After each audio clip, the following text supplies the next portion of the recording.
Dear students, welcome back. This is Rashid Chaudhary.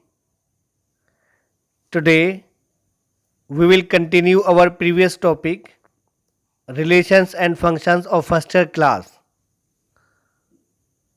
We are going to start part 3 of this chapter. Okay, let's start. First of all, we will discuss about functions.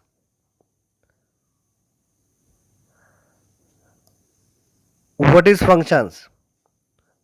A rule or correspondence which associates each element of set A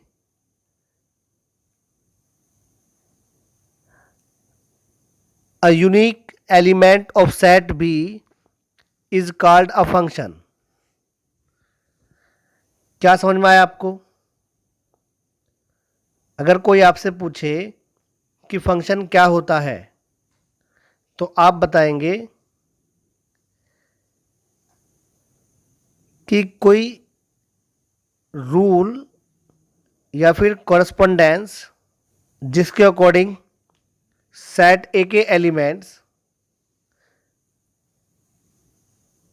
set B के element से associate मतलब जुड़ते हैं या संबंध रखते हैं. अगर आपके पास ये कोई सेट ए है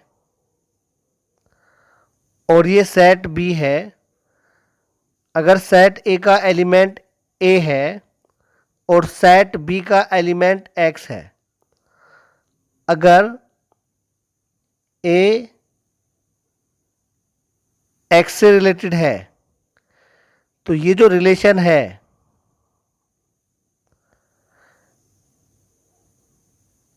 इसको हम फंक्शन बोलेंगे. ज़्यादातर बच्चे कंफ्यूज रहते हैं कि रिलेशंस एंड फंक्शंस में डिफरेंस क्या है. इन दोनों के बीच बहुत छोटा सा डिफरेंस रहता है. आज के बाद आपको इसमें कोई प्रॉब्लम नहीं होगी कि इसमें क्या डिफरेंस होता है. इसके डिफरेंस के बारे में अभी बात करेंगे. आपको ये तो समझ में आ गया होगा कि फंक्शन क्या होता है. मतलब जब कोई सेट के एलिमेंट्स किसी सेट बी के एलिमेंट से इस तरह से जुड़े रहते हैं या जिस रूल के अकॉर्डिंग जुड़े रहते हैं उसको हम फंक्शन बोलते हैं. सिंबॉलिकली कैसे रिप्रेजेंट करते हैं? जैसे फंक्शन एफ है सच दैट और जिसके एलिमेंट एसोसिएट हुए हैं वो सेट और जिसके साथ एसोसिएट हुए हैं वो सेट. तो ये फंक्शन का सिंबॉलिकली रिप्रेजेंटेशन है. इसको कैसे पढ़ेंगे? Function F from A to B, या फिर हम बोल सकते हैं function F from set A to B. Okay, ये आपको समझ में आ गया होगा. इसमें और डीप समझने की कोशिश करते हैं. If an element x belongs to A is associated to an element y belongs to B in F, then it is represented by y is equal to fx. इसका मतलब ये हुआ कि अगर किसी सेट A का एलिमेंट x है और सेट B का एलिमेंट y है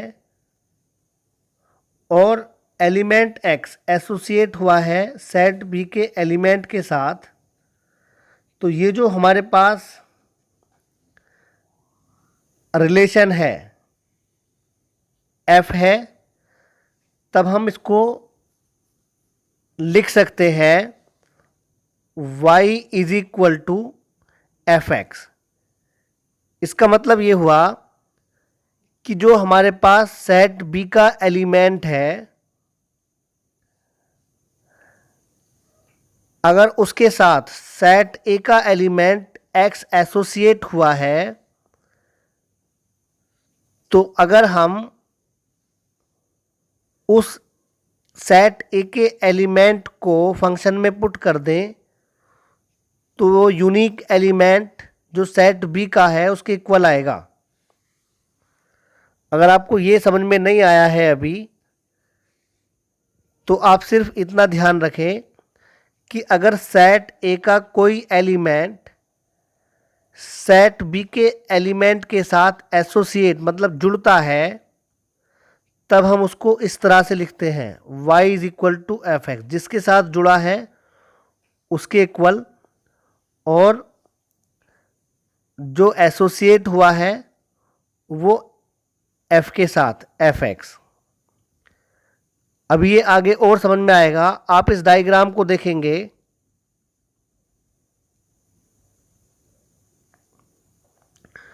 इस डायग्राम को देखिए, ये फंक्शन f के थ्रू सेट a के एलिमेंट सेट b के साथ एसोसिएट हुए हैं। अब आप देखिए कि जो सेट a का एलिमेंट x है वो सेट b के एलिमेंट y के साथ एसोसिएट हुआ है, तब हम y को x की f इमेज बोलेंगे। Then we can say y is the f image of x, और x is the pre-image of y। मैं फिर रिपीट कर रहा हूं कि अगर सेट ए का एलिमेंट सेट बी के एलिमेंट के साथ एसोसिएट हुआ है, तो जो सेट बी का एलिमेंट है उसको हम एफ इमेज बोलेंगे, और एक्स को हम वाई की प्री इमेज बोलेंगे। आपको समझ में आया? मीन्स दैट जो वाई है ये एफ इमेज है। किसकी एफ इमेज है? एक्स की। और एक्स क्या है? एक्स वाई की प्री इमेज है। तो वाई एक्स की एफ इमेज है और एक्स वाई की प्री इमेज है। तो ये क्लियर हो गया। तो जो प्री इमेज है और जो एफ इमेज है, जैसे वाई एक्स की एफ इमेज है तो एफ इमेज हमेशा इक्वल रहेगा Y is equal to F X के। तो ये क्लियर हो गया होगा। अब हम फंक्शंस के बारे में कुछ और समझने की कोशिश करते हैं। और मैंने आपको बताया था स्टार्टिंग में कि फंक्शंस और रिलेशंस में क्या डिफरेंस होता है, इसको अब हम डिस्कस करेंगे। पहले आप इसको समझिए। Every functions is a relation but every relation is not a function. मतलब जो सभी फंक्शन होते हैं वो रिलेशन तो होते हैं, लेकिन सभी रिलेशन फंक्शन नहीं होते। अब डिस्कस कर लेते हैं कि फंक्शन की प्रॉपर्टी क्या है। जैसे हम रिलेशन फाइंड आउट कर रहे थे, Cartesian product A cross B का जो सबसेट होता था वो रिलेशन होता था। अब जो फंक्शन होगा वो भी सबसेट होगा ए क्रॉस बी का, लेकिन ये स्पेशल टाइप का सबसेट होगा। इसमें क्या होगा, जैसे हम वेन डायग्राम से रिलेशन को रिप्रेजेंट कर रहे थे तो हम देख रहे थे जैसे 2 से रिलेटेड दिखा रहे थे और 2 1 से रिलेटेड दिखा रहे थे, फिर 3 1 से रिलेटेड दिखा रहे थे और 3 2 से रिलेटेड दिखा रहे थे। ये सेट ए और ये सेट बी। एक्चुअली हमने ए क्रॉस बी का वेन डायग्राम बना दिया, लेकिन ये रिलेशन तो है ही क्योंकि ये एक रोज बी का वेन डायग्राम है और एक रोज बी अपने आप का सबसेट होता है, तो ये रिलेशन तो है, यूनिवर्सल रिलेशन है। लेकिन फंक्शन क्या होता है? फंक्शन होने के लिए दो कंडीशन फॉलो होनी चाहिए या दो प्रॉपर्टी सेटिस्फाई होनी चाहिए। अब वो दो प्रॉपर्टी कौन कौन सी हैं? दो प्रॉपर्टी ये है कि अगर आपके पास कोई सेट ए है और दूसरा सेट बी है, अगर सेट ए में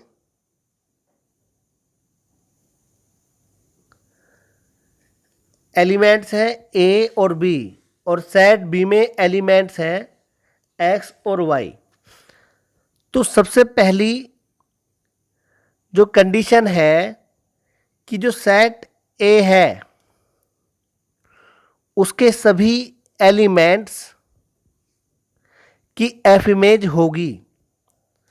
इट मीन्स सेट ए के सभी एलिमेंट्स सेट बी के एलिमेंट्स के साथ रिलेटेड होंगे। A associate with X and B associates Y. तो अब आप देख सकते हो ए में कोई एलिमेंट ऐसा नहीं है जिसकी एफ इमेज ना हो। तो पहली प्रॉपर्टी तो ये है। अगर हम इसी प्रॉपर्टी को और डीपली सीखने की कोशिश करें, जैसे ये सेट ए और ये सेट बी है और ये 1 2 और यहाँ पर 3 है, अगर हम 1 को 3 के साथ एसोसिएट करते हैं तो अब आप देख सकते हो कि सेट ए में 1 एलिमेंट ऐसा है जिसकी एफ इमेज नहीं है। इट मीन्स ये रिलेशन तो है बट ये फंक्शन नहीं है, it is not a function. तो पहली प्रॉपर्टी ये है कि सेट ए के सभी एलिमेंट्स की एफ इमेज होनी चाहिए, कोई एलिमेंट ऐसा ना बचे जो सेट बी के एलिमेंट्स से जुड़ने से रह जाए। तो ये बात आपको समझ में आई होगी, पहली प्रॉपर्टी। अब इसकी दूसरी प्रॉपर्टी ये होती है कि अगर हमारे पास सेट ए और बी है 1 और 2, ये ए और बी और सी, अगर 1 ए से रिलेटेड है और 1 बी से भी रिलेटेड है और 2 सी से रिलेटेड है, तब अगर हम सोचें कि ये फंक्शन है या फिर नहीं है, F such that from A to B है या फिर नहीं है, तो ये नहीं है। क्यों नहीं है? क्योंकि दूसरी प्रॉपर्टी में सेट ए के सभी एलिमेंट्स की यूनिक इमेज होनी चाहिए। इट मीन्स जो सेट ए के एलिमेंट्स हैं, जैसे ये 1 है, 1 ए से भी रिलेटेड है और 1 बी से भी रिलेटेड है। इट मीन्स 1 एक साथ दो इमेज नहीं रख सकता है या दो इमेज नहीं बना सकता है या दो एलिमेंट से रिलेटेड नहीं हो सकता है। इसका सीधा मतलब ये हुआ कि जो सेट ए के एलिमेंट्स होंगे वो सिर्फ एक ही इमेज रखेंगे या उनकी सिर्फ एक ही इमेज होगी। तो दोनों प्रॉपर्टी आपको समझ में आई होंगी। अब इसमें कुछ डीपनेस भी है जो हम अभी सीखेंगे। ये डायग्राम आप नीचे देख रहे होंगे। पहले इसकी थ्योरी की बात कर लेते हैं। If f is a function from set a to b, then each element of a has its f image in b, but it is not necessary that every element of b has pre-image in a। तो इसका मतलब ये हुआ, पहली property जो आपको बताई थी कि जो सेट ए है ये तो ज़रूरी है कि सेट ए के सभी एलिमेंट्स की एफ इमेज होनी चाहिए, लेकिन ये ज़रूरी नहीं है कि सेट बी के सभी एलिमेंट्स की प्री इमेज हो। देखो यहाँ पर अगर हम बात करें 2 की इमेज तो 2 की इमेज ए है, अगर हम बात करें 3 की इमेज तो 3 की इमेज बी है। इसको हम कैसे लिखेंगे? a is equal to F2। It means जो 2 की F इमेज है वो a है। और इसे कैसे रिप्रेजेंट करेंगे? इसे रिप्रेजेंट करेंगे b is equal to F3। तो जिसकी इमेज होती है उसे f के साथ लेते हैं और जो इमेज होती है उसको हम इक्वल में लेते हैं। तो इसको रिप्रेजेंट करना तो आपको आ गया, लेकिन आपको ये समझाना है कि सेट ए के सभी एलिमेंट्स की एफ इमेज तो होगी, लेकिन ये ज़रूरी नहीं है कि सेट बी के सभी एलिमेंट्स की प्री इमेज हो। जैसे ये जो सी है इसकी कोई भी प्री इमेज नहीं है। प्री इमेज का मतलब सेट ए के किसी भी एलिमेंट से ये कनेक्ट नहीं है। अगर आप सीधे तौर पर समझें कि सेट ए में कोई एलिमेंट ऐसा नहीं बचेगा जो किसी न किसी से कनेक्ट ना हो, लेकिन सेट बी में ऐसा एलिमेंट बच सकता है कि जो किसी से भी कनेक्ट ना हो। तो ये पहली प्रॉपर्टी है, आपको समझ में आ गई होगी। इसके बाद फंक्शन होने के लिए दूसरी प्रॉपर्टी है a single element in A can not have 2 और more than 2 images in B. पहली प्रॉपर्टी में मैंने आपको बताया था कि जो सेट ए के एलिमेंट्स हैं उनकी केवल 1 एफ इमेज होगी। इट मीन्स सेट ए के एलिमेंट्स के लिए इमेज यूनिक रहती है। अब देखिए सेकंड प्रॉपर्टी में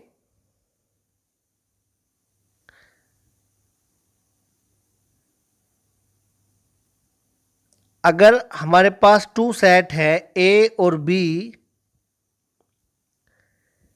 इसमें 1 2 ए बी और सी, इसमें क्या होता है जो सेट ए के एलिमेंट्स हैं 1 से ज़्यादा इमेज नहीं बना सकते।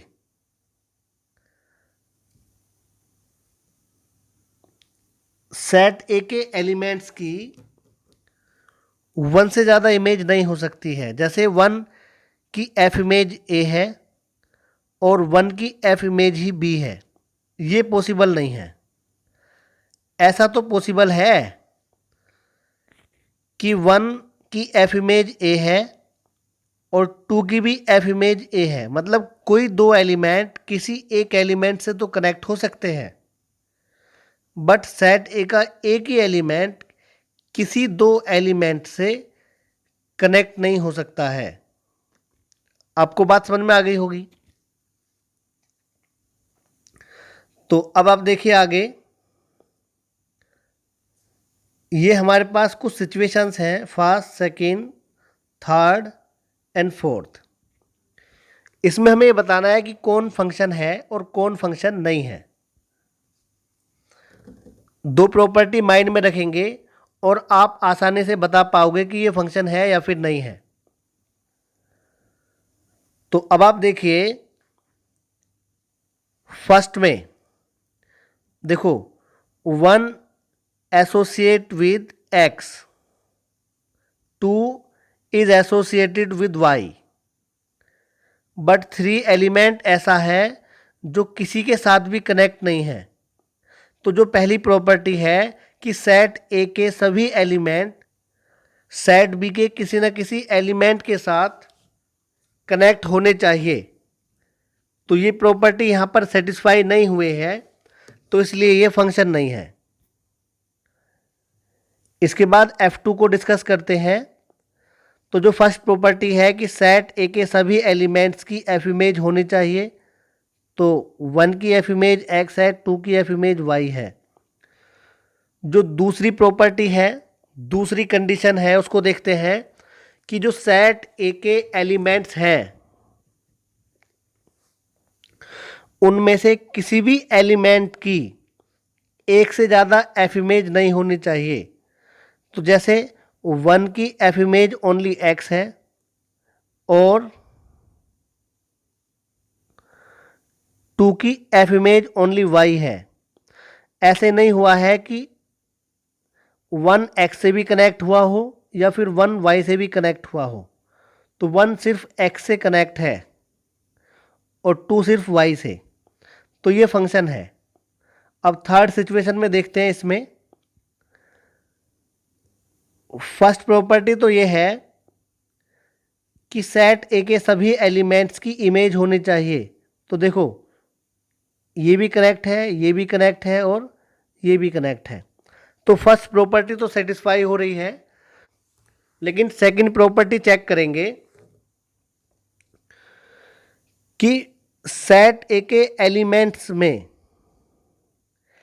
किसी की भी एक से ज़्यादा इमेज नहीं हो सकती है। जैसे 1 की इमेज x है, 2 की इमेज y है और 3 की इमेज y है। ऐसा तो हो सकता है कि ए के एलिमेंट्स की इमेज सेम हो, बट ऐसा नहीं हो सकता है कि किसी एक ही एलिमेंट की दो इमेज हो। तो ये भी फंक्शन है। अब इसको देखते हैं। तो अब आप देखिए, फर्स्ट प्रॉपर्टी में यहाँ पर कोई एलिमेंट ऐसा नहीं बचा है जो सेट बी के एलिमेंट्स के साथ कनेक्ट ना हो, तो फर्स्ट प्रॉपर्टी सेटिस्फाई है।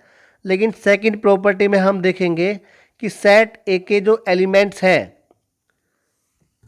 उनमें सभी की 1 इमेज रहनी चाहिए। लेकिन अब 1 को देखिए, 1 की इमेज ए बी है और 1 की इमेज बी है। इट मीन्स 1 की 2 इमेज है। तो ये पॉसिबल नहीं है, इसलिए ये फंक्शन नहीं है। तो ये आपको समझ में आ गया होगा। अब हम बात करते हैं domain, codomain and range of a function. जैसे हमने रिलेशन में डोमेन और रेंज फाइंड किए थे, अब हम यहाँ पर फंक्शन के डोमेन, कोडोमेन और रेंज फाइंड करेंगे। तो अगर ये हमारे पास कोई फंक्शन है, F function from A to B, then जो सेट ए होगा उसको हम डोमेन बोलेंगे। जैसे ये हमारे पास कोई सेट ए है, ये कोई सेट बी है और इनके बीच में फंक्शन एफ है। इसमें एलिमेंट 1 2 है और इसमें एलिमेंट 1 बी है। तो जो सेट ए है उसको हम डोमेन बोलेंगे और जो सेट बी के सभी एलिमेंट्स हैं उस सेट को हम कोडोमेन बोलेंगे। तो डोमेन और कोडोमेन क्लियर हुआ। अब बात आती है रेंज की। रेंज क्या? तो अब जैसे 1 ए से कनेक्ट है एंड 2 एसोसिएटेड विद बी, और यहाँ पर हम 1 एलिमेंट और ले लेते हैं सी। तो अब आप यहाँ पर देखिए कि जब हम एफ ए लिखेंगे, एफ ए मीन्स जैसे F1 इज इक्वल टू ए है और 2 की इमेज B है तो F2 is equal to B है। तो रेंज का मतलब होता है सभी इमेज का सेट्स। तो इसको हम FA से डिनोट करते हैं, तो ये A, B, इसको हम रेंज बोलते हैं। तो आपको समझ में आया होगा कि डोमेन, कोडोमेन और रेंज। डोमेन और कोडोमेन तो सिंपल है, रेंज में आपको थोड़ा सोचना पड़ेगा। एक बार मैं फिर रिपीट कर रहा हूं। रेंज सभी इमेज का सेट होता है। जैसे 1 की इमेज ए, 2 की इमेज बी, सी किसी की भी इमेज नहीं है, तो ये सी रेंज में इंक्लूड नहीं होगा। अगर हम रेंज को लिखेंगे तो जो इमेज है, जैसे A, B, इसको हमने सेट में लिखा ये हमारे पास रेंज है, इसको हम एफ ए से डिनोट करते हैं। ये आपको समझ में आ गया होगा।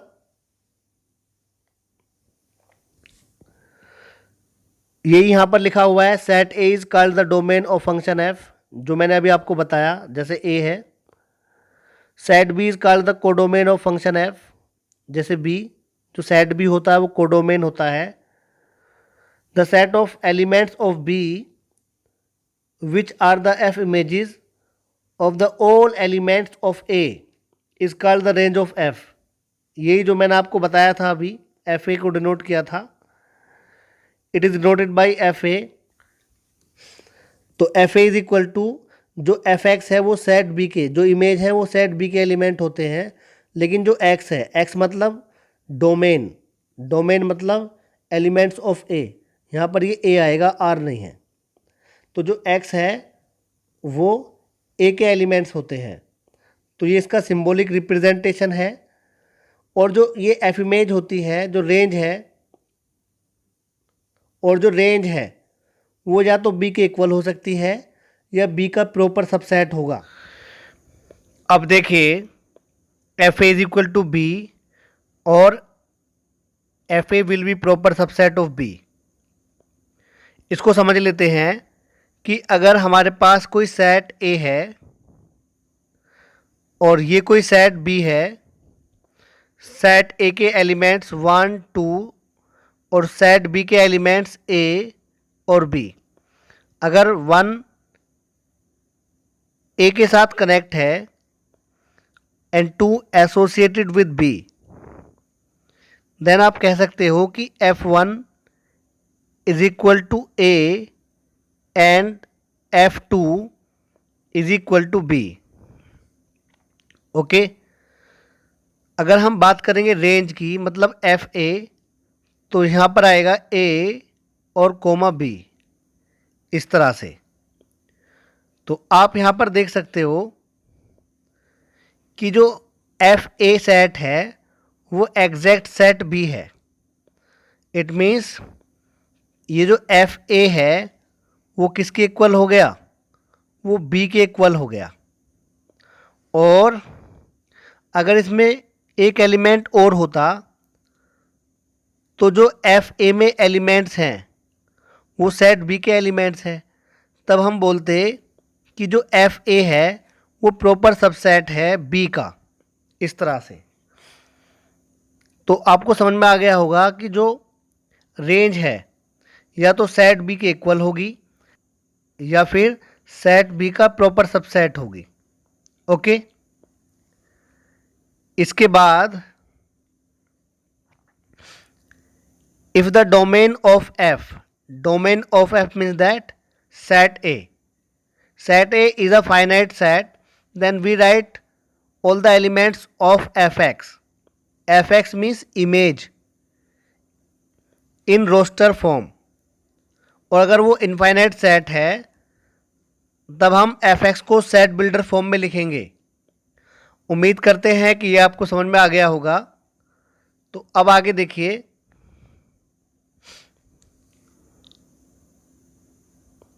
Function in the form of ordered pair. तो पहले हम समझ लेते हैं कि अगर हमारे पास कोई फंक्शन इस तरह से है 1, 2 एंड 1, 3 एंड 2, 4, और हमसे पूछा जाए कि ये फंक्शन है या फिर नहीं है, तो देखिए 1 रिलेटेड टू 2, तो जो डोमेन है उसका एलिमेंट 2 के साथ रिलेटेड हो गया, लेकिन ये जो 1 है दोबारा से 3 के साथ कनेक्ट हो गया। तो कोई एक एलिमेंट सेट बी के या फिर को डोमेन के दो एलिमेंट्स के साथ एसोसिएट नहीं हो सकता है, इसलिए ये फंक्शन नहीं है। तो जो हमारे पास फंक्शन होता है उसको हम ऑर्डर्ड पेयर में लिख सकते हैं, जैसे हमने ये लिखा है, ये ऑर्डर्ड पेयर की फॉर्म में है। हम कैसे आइडेंटिफाई करेंगे, या वो दो प्रॉपर्टी जो हमने वेन डायग्राम में सीखी थी, ऑर्डर्ड पेयर में हम किस तरह से आइडेंटिफाई करेंगे। तो एक तो आपको समझ में आ गया कि कोई एक एलिमेंट सेट बी के दो एलिमेंट से एक साथ कनेक्ट नहीं हो सकता है, दूसरी प्रॉपर्टी ये है कि अगर आपके पास टू सेट हैं 1,2 और दूसरा सेट है a,b और कोई फंक्शन f इस तरह से है कि 1,a एंड 1,b इस तरह से, तो पहले तो इसमें पहली प्रॉपर्टी सेटिस्फाई नहीं हो रही है, लेकिन इसमें दूसरी प्रॉपर्टी भी सेटिस्फाई नहीं हो रही है। दूसरी प्रॉपर्टी क्या है कि जो हमारे पास सेट ए है उसके सभी एलिमेंट्स सेट बी के एलिमेंट्स से कनेक्ट होने चाहिए। तो 1 तो कनेक्ट है लेकिन 2 किसी के साथ भी एसोसिएट नहीं हुआ है। इट मीन्स ये जो हमारे पास दूसरी प्रॉपर्टी है ये भी यहाँ पर सेटिस्फाई नहीं है। तो जो फंक्शन ऑर्डर्ड पेयर में रहता है उसे भी हम बता सकते हैं, उसमें दो प्रॉपर्टी इस तरह से अप्लाई होंगी जैसे आपने अभी समझा। ओके, तो अब देख लेते हैं इसकी definition.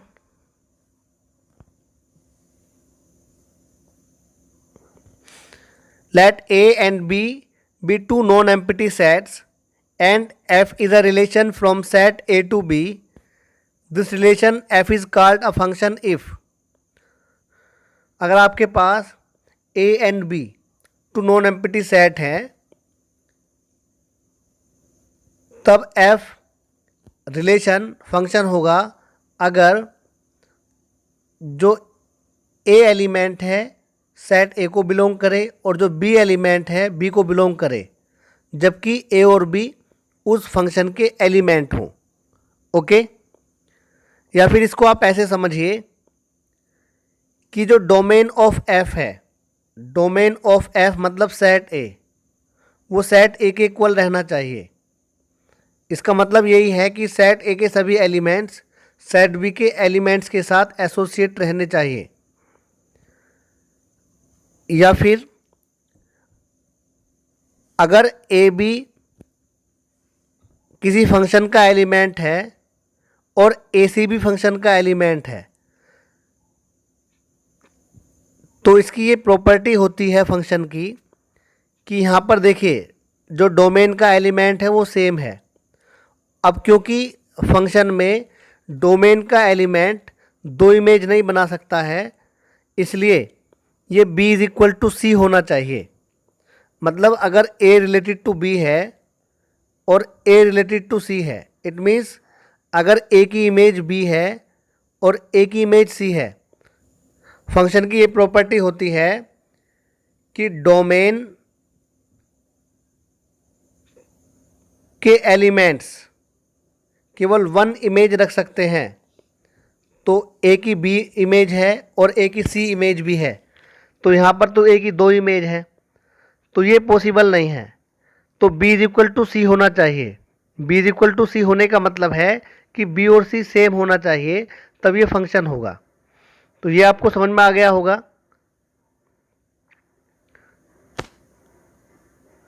For each element of a there exists a definite element in b. If function f is represented by the set of ordered pair, अगर कोई फंक्शन ऑर्डर्ड पेयर में रिप्रेजेंट हुआ है तब जो डोमेन f है set of first elements of the ordered pair, जो domain f है वो ऑर्डर्ड पेयर के फर्स्ट एलिमेंट होंगे। और अगर रेंज की बात करें तो जो सेकंड एलिमेंट्स होंगे ऑर्डर्ड पेयर में वो रेंज होंगी। जैसे अगर आपके पास ये कोई रिलेशन है 1,2 एंड 2,3 इस तरह से, अब ये फंक्शन होगा नहीं कह सकते क्योंकि यहाँ पर सेट ए और सेट बी हमें पता नहीं है।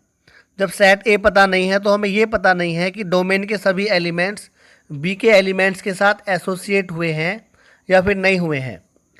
तो अब आप देखिए यहाँ पर अगर हम बात करें ये रिलेशन है, अगर सपोज लेट कर लें कि ये फंक्शन भी है, हमने लेट कर लिया कि ये फंक्शन है, तो इसके जो फर्स्ट एलिमेंट होंगे वो डोमेन ऑफ एफ होंगे और जो सेकंड एलिमेंट होंगे वो रेंज ऑफ एफ होंगे। ओके, तो ये आपको समझ में आ गया होगा। अब देखिए different types of functions. Equal function, two functions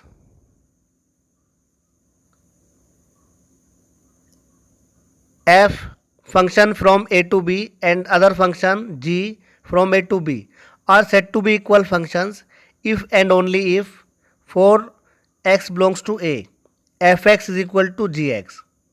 It means two function equal होंगे अगर उन दोनों की इमेज इक्वल है तो.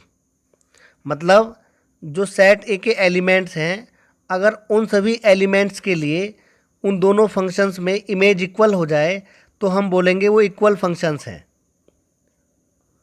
या फिर इसको हम बोल सकते हैं two functions f and g are set to B equal if and only if domain of f मतलब set a, domain of g मतलब ये भी set a, domain of f domain of g equal होना चाहिए.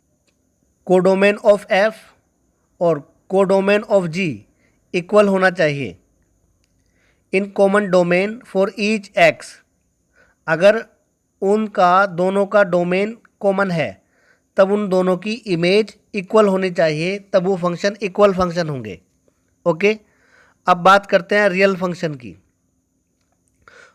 A function f from a to b is called a real function if set a and b are the subsets of the set of real numbers.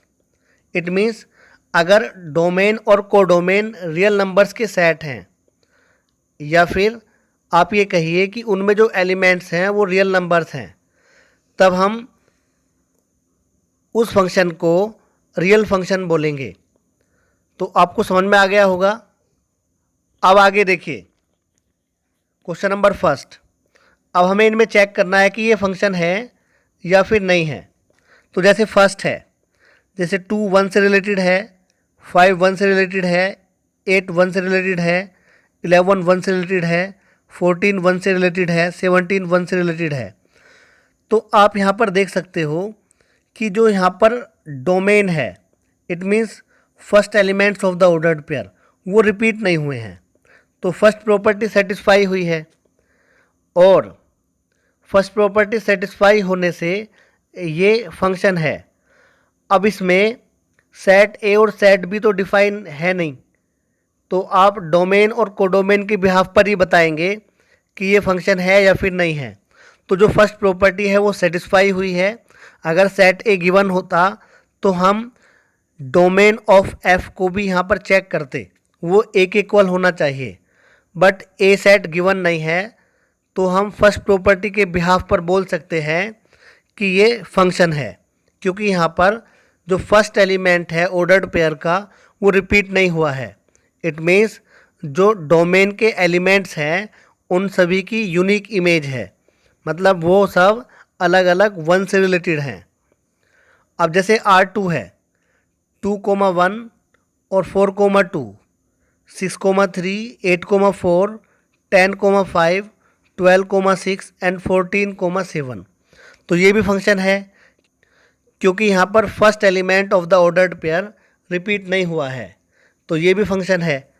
अब R3 को देखिए, 1,3, it means 1 related to 3 और 1 related to 5. देखो यहाँ पर domain का element repeat हो गया, तो ये फंक्शन नहीं है. ओके, तीनों पार्ट आपको समझ में आ गए होंगे. अब आगे देखिए क्वेश्चन नंबर 2.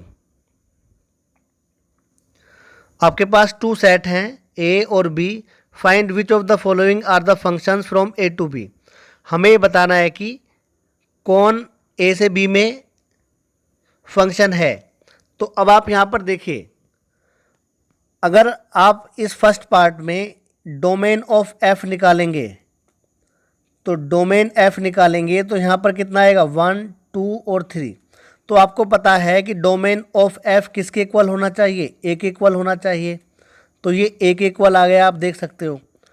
और दूसरी प्रॉपर्टी ये होती है कि यहाँ पर कोई भी फर्स्ट एलिमेंट ऑर्डर्ड पेयर का रिपीट नहीं होना चाहिए. 1 2 3 कोई एलिमेंट रिपीट नहीं हुआ, तो ये फंक्शन है. ओके, अब इसके बाद जी में जैसे 1,2 1,3 यहाँ पर एलिमेंट रिपीट हो गया है, तो ये फंक्शन नहीं है. ओके, अब जैसे एच है 1,3 और 2,4। अब जो सेट ए है 1 2 3 है, यहाँ पर 1 और 2 तो 3 और 4 के साथ कनेक्ट है, लेकिन जो थर्ड एलिमेंट है 3, यहाँ पर वो किसी भी एलिमेंट के साथ एसोसिएट नहीं हुआ है। जब किसी भी एलिमेंट के साथ एसोसिएट नहीं हुआ है, जबकि यहाँ पर डोमेन के सभी एलिमेंट्स एसोसिएट होने चाहिए, ये फंक्शन की प्रॉपर्टी होती है, लेकिन यहाँ पर 3 एलिमेंट सेट बी के किसी भी एलिमेंट के साथ कनेक्ट नहीं हुआ है, इसलिए ये फंक्शन नहीं है। तो ये तीनों पार्ट आपको समझ में आ गए होंगे। अब आगे देखिए question number 3, let R be a relation on the set of natural numbers N defined as. तो ये जो हमारे पास सेट है वो इस तरह से डिफाइन हुआ है, y is equal to 2x, जहाँ पर x और y ये दोनों नेचुरल नंबर हैं। अब हमें ये बताना है कि r n टू n में कोई फंक्शन है या फिर नहीं है। तो अब आप यहाँ पर देखिए, यहाँ पर जो रिलेशन डिफाइन हुआ है y is equal to 2x और x और y नेचुरल नंबर हैं। तो अब हम देखेंगे कि x सभी नेचुरल नंबर्स के लिए y नेचुरल देता है या फिर नहीं। जैसे हम x की वैल्यू 1 पुट करें तो ये y इज इक्वल टू 2 आएगा। अगर हम x की वैल्यू 2 पुट करें तो y इज इक्वल टू 4 आएगा, 4 नेचुरल नंबर होता है। इट मीन्स अगर हम x की जगह पर कोई भी नेचुरल नंबर पुट कर दें तो y नेचुरल रहेगा। इट मीन्स यहाँ पर x के सभी एलिमेंट्स के लिए इमेज है, या फिर आप कह सकते हो कि यहाँ पर x की सभी वैल्यूज़ y वैल्यूज़ के साथ कनेक्ट हैं, एसोसिएट हैं। तो आप कह सकते हो कि ये एक फंक्शन है। अब हमें क्या चाहिए, डोमेन ऑफ r। ये तो हमने पता कर लिया कि ये फंक्शन है। तो डोमेन ऑफ r में आप देखेंगे कि यहाँ पर जो x है वो नेचुरल नंबर है। जब सभी नेचुरल नंबर्स को हम पुट करते जाएंगे तो y की वैल्यू मिलती जाएगी। तो यहाँ पर डोमेन x है, x मीन्स नेचुरल नंबर है, तो domain 1 2 3 up to dot dot. Okay. और अगर हम रेंज की बात करें तो रेंज यहाँ पर किस तरह से आएगी, रेंज निकल के आएगी, x की वैल्यू 1 पुट करेंगे तो यहाँ पर 2 आएगा, अगर हम 2 पुट करेंगे तो 2 2 4 आएगा, और अगर हम x की वैल्यू 3 पुट करेंगे 3 2 6 आएगा। तो अप टू डॉट डॉट ये हमारे पास डोमेन है और ये हमारे पास रेंज है। तो ये आपको समझ में आ गया होगा। अब आगे देखिए, जैसे क्वेश्चन नंबर 4 है, इसमें f(x) की वैल्यू गिवन है बट हमें f4 की वैल्यू चाहिए। तो हम x की वैल्यू 4 पुट कर देंगे तो यहाँ पर आएगा 4 square n plus 5 into 4 n minus 3 and is equal to 4 square is equal to 16, 5 4 ज़ा 20 n minus 3, 16 plus 20 will be 36 and minus 3, it will be 33. That is the required answer. इसी तरह से आप x की वैल्यू यहाँ पर π/2 रख के f π/2 की वैल्यू फाइंड कर सकते हो। तो ये आप आसानी से कर सकते हो। अब ये वर्कशीट 3 है, ये आपको सोल्व करके देखनी है। अगर आपकी कोई भी प्रॉब्लम आती है तो आपकी प्रॉब्लम को सोल्व कराएंगे। अब क्योंकि आपने वर्कशीट 2 में से कोई भी क्वेश्चन मुझसे नहीं पूछा है, इसलिए मैं वर्कशीट 2 का कोई भी क्वेश्चन नहीं करा रहा हूँ। लेकिन अगर आपकी वर्कशीट 2 और 3 में कोई भी प्रॉब्लम है तो आप मुझे इन्फॉर्म कीजिए, मैं आपको इसके अगले लेक्चर में इन दोनों वर्कशीट को कवर करा दूँगा। ओके, उम्मीद करते हैं कि ये लेक्चर आपको समझ में आया होगा और आप अच्छे से सीखिए। कोई प्रॉब्लम आती है इन्फॉर्म कीजिए। Okay, bye.